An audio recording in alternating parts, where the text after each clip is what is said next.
எனக்கு நடக்குமா அப்படின்னு சொல்லி பல சாய்ராமுடைய கொஸ்டின்ஸ். எத்தனை பேருக்கு இந்த மாதிரி கேள்விகள் கேட்குறீங்களோ அத்தனை பேருக்கும் கடவுள் நடக்கும்னு சொல்கிறார்.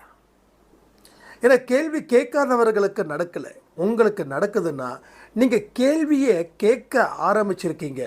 கேள்விகள் மூலமாக சாயப்பா உங்களுக்கு உள்ளே வந்திருக்காரு. கேள்விகள் மூலமாக அப்போ பதில்கள் சொல்ல வேண்டிய இடத்துல நீங்கள் இருக்கீங்க. அப்போ நடக்குமான்ற விஷயம் எத்தனை பேரோட மனசில் ஒரு தாக்கத்தை ஏற்படுத்தி இருக்குது அப்படின்ற விஷயத்தை கமெண்ட் பண்ணுங்கள். அப்போது நடக்கும் அப்படின்ற ஒரு விஷயத்தையும் நான் இங்கே சொல்கிறேன் உங்களுக்கு. ஒரு விஷயத்தையும் நாம் எண்ணி பார்க்கணும். அதே போல் அந்த விஷயத்தை எண்ணும்போது